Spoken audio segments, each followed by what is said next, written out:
네, 지난 주말 박나래 씨 의혹과 관련된 핵심 인물이죠. 이른바 주사 이모 측 입장이 나오면서 이목이 집중됐습니다.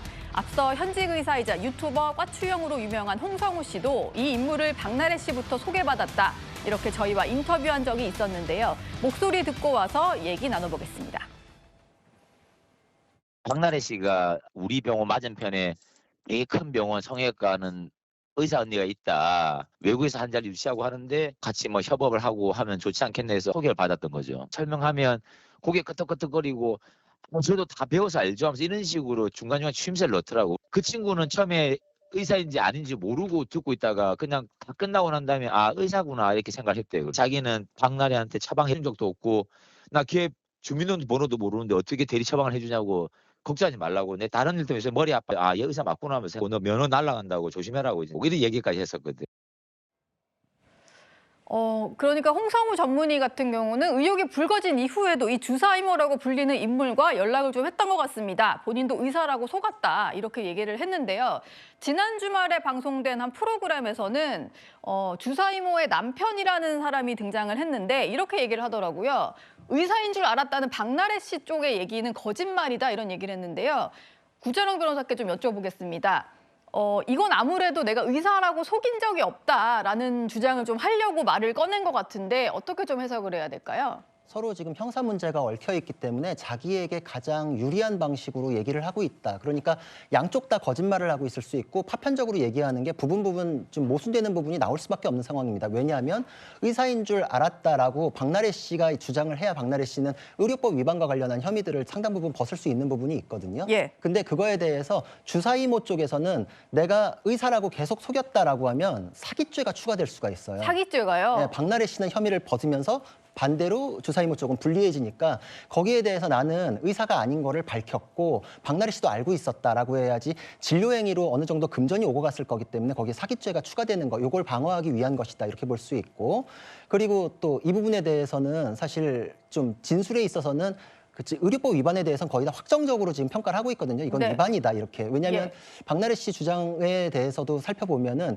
집으로 와서도 링거를 놔주거나 또 해외 촬영에도 따라왔었다라고 하는데 정상적인 의사 같은 경우에는 왕진 자체가 거의 대부분 불법 소지가 있고 의사가 병원의 수익을 포기하고 해외 촬영까지 따라온다라는 건 상식적이지 않거든요. 예. 여기에 대해서 굉장히 궁지에 몰렸었기 때문에 이 부분에 대해서 서로 유리한 부분을 주장을 하고 있다. 근데 박나래 씨 같은 경우에는 의사라고 믿든 안 믿든 여거하고 또 별개로 자기 지인에 대해서는 또 의사라고 소개를 했을 가능성이 있긴 하거든요. 예. 그러니까 지금 홍성우 원장에 대해서 의사라고 소개했던 게 박나래 씨가 의사라고 믿었던 거에 대한 근거로 확정적으로 쓰일 수 있냐. 그건 또 보류를 해야 됩니다. 아, 소개를 했다고 해서 본인도 믿었으니까 소개했다 이렇게까지 이어지는 건 아니군요. 그렇죠. 왜냐하면 사실 과가 달라요. 지금 성형외과 하는 의사 언니야라고 소개했는데 성형외과 원장하고 비뇨기과 원장이 협업을 한다? 라는 네. 건 사실 쉽지 않거든요. 이게 예. 무슨 종합병원식으로 같이 협업을 해서 차린다라고 하는 그런 개념이 아닌 다음엔 협업이라고 하기는 어렵고 이 주사 이모는 사실 외부에 외국 환자를 유치하는 쪽에 좀 특화된 부분이 있었던 것 같거든요. 그러니까 성형외과는 원래 그런 게 굉장히 많습니다. 외국 예. 환자를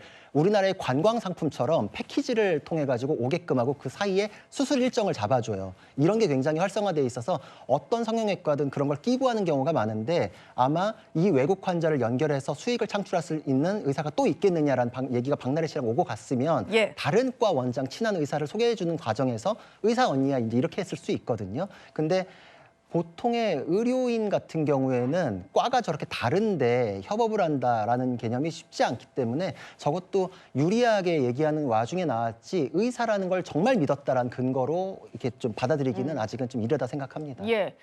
일단 박나래 씨는 주변에 이 언니 의사야 이런 얘기를 해서 의사라고 인지한 것 같다라는 게 소속사 관계자 얘기였고요.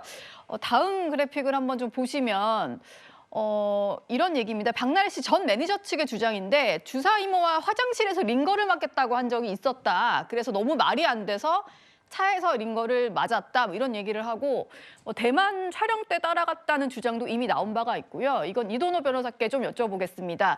일단 박나래 씨는 의사인 줄 알았다는 주장을 계속 이어오고 있는 것 같기는 한데요. 이런 왕진 자체가 불법이라는 거는 몰랐던 건지 아니면은 이제 본인도 불법 시술인지도 알지만 그냥 맞았던 건지 이게 좀 궁금해지는 부분이에요. 결국은 이제 매니저나 주변 인물들의 진술에 따르면 의료기관이 아닌 곳에서 출장을 갈 때 차량 안에서 그리고 집에서 여러 차례 무면허 의료 행위를 한 것처럼 지금 보입니다. 예. 다만 이것들이 다 과거의 행위이기 때문에 그 과거로 거슬러 가서 객관적 증거를 입증할 수 있냐 이 문제는 또 수사기관의 과제가 되겠죠.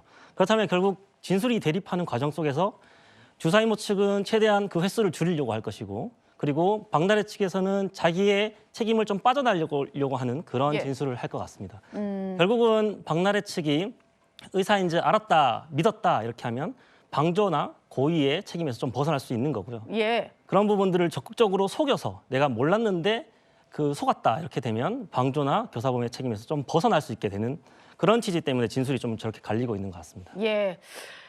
그리고 이른바 주사위마라고 지목된 인물도 주말 동안에 직접 입장을 올렸었는데요. 일부 글은 지우고 또 의미심장한 글 하나만을 남겨서 이걸 두고도 해석이 좀 분분합니다.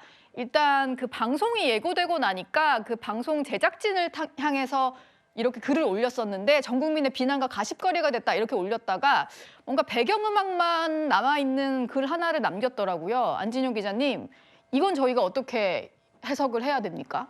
네, 오랜 기간 침묵을 지켰잖아요. SNS 글을 모두 삭제하고 왜 다시 소통을 시작했을지 놓고 보면은요. 지난 주말에 그 해당 방송사의 프로그램이 방송된다고 하고 예고편이 나왔었죠. 거기에 아까 말했던 소위 과추형의 목소리가 담기다 보니까 본인이 한 번쯤은 이거에 어떠한 입장을 낼 필요가 있다고 생각을 했던 것 같습니다. 그래서 23일 글을 올렸고 그다음에 방송이 나갔는데 역시나 본인에 대해서 불리한 얘기가 많이 담겼죠. 그러다 보니까는 자신을 다시 가십거리로 소비했다라고선 성토의 글을 올리면서 사실상 법적 대응까지도 운운하는 얘기가 있었습니다. 예. 하지만 이런 논란들에 대해서 계속적으로 기사화되면서도 댓글 반응을 보면은 그다지 따뜻하지가 않죠. 왜냐면 가장 핵심적인 걸 얘기하지 않았기 때문인 겁니다. 지금 가장 궁금한 거는 과연 저 주사임으로 불리는 A씨가 의사인지 아닌지인데 이거에 대해서 내가 의사다 아니다 정확하게 한마디를 하면 되는데 그걸 하지 않고 있다는 겁니다. 결과적으로 본인에 대한 이런 부정적인 여론 속에서 이런 내용들을 모두 삭제하고 다시금 글을 올렸는데 그 글에는 저런 내용. 거짓과 진실의 사이라는 배경음악이 쓰이고 있는데 예. 결과적으로 본인은 여전히 지금도 나는 억울한 부분이 많다. 아직도 다툴 소지가 많다라고 주장하고 있는 것으로 보입니다. 예. 계속 의사라고 주장을 하더라고요. 그 방송을 봐도 모든 이력이 사실이다 뭐 이런 얘기를 계속해요. 구자룡 변호사. 근데 지금 뭐 의사협회 측에서도 봤을 때 그런 대학은 없다. 뭐 실제로 있다 손 치더라도 국내 의료 뭐 의사 자격을 취득한 건 아니니까요. 왜 계속 좀 확인하면 나올 수 있는 것들을 주장한다고 보시나요? 본인 딴에는 그게 자기도 경위에 있어서 참작할 바가 있다. 내가 의료행위에 대해서 알고는 있다. 국내 면허는 없을 뿐이다. 이런 식의 이 주장을 하려는 것 같은데 예. 사실 저런 주장을 하면 법조인 입장에선 더더욱이나 의료와는 전혀 관계가 없는 사람이구나 이런 생각을 할 수밖에 없거든요. 외국에서 설령 의사더라도 우리나라에서 의료행위를 하기 위해서 취득해야 되는 과정이 굉장히 복잡합니다. 네. 그러니까 우리나라에서 의대 나오는 것만큼의 과정을 준해서 따야 돼요. 그러니까 국가에서 또 엄격하게 관리를 하고 있고 근데 지금 내몽골에서 뭐 의료 면허를 취득했다 뭐 이런 식의 주장을 했지만 사실 그런 대학이 있는지조차도 의문스럽고 저분이 예. 주장하는 거에 지금 문의를 해보니까 사실 한국인 졸업생도 없다 뭐 이런 식의 얘기까지 나오고 있거든요. 네. 그러니까 본인이 요청에 의해 가지고 나는 할 수 있으니까 했을 뿐이다. 아마 이런 얘기를 방점을 찍고 싶은 것 같은데 법적으로는 사실 의미가 없습니다. 그래서 아마 주변에서도 아마 지금 변호사도 아마 있을 것 같은데 저런 것들이 범행에 있어서는 자기에게 네. 불리한 증거로 쓰일 수 있거든요. 그래서 저런 것들이 유죄의 증거 또는 양형상의 불리한 증거로 쓰일 수 있기 때문에 일단 싹 한번 다시 지운 것 같은데 예. 제대로 된 대응은 아니다. 지금 법적으로 하셔야 되는 거는 유무죄에 대한 것들 그리고 경위에 있어서 내가 뭐 금전적인 이득을 목적으로 해서 뭐 직업적으로 한 게 아니다. 뭐 요 정도 선에서 하는 게 가장 유리할 텐데 그 선을 넘은 것 같아요. 지금 그래서 저거는 유무죄와 관련해서는 아무 의미 없고 양형에서도 선처받기는 어려워졌다 이런 생각을 합니다. 예.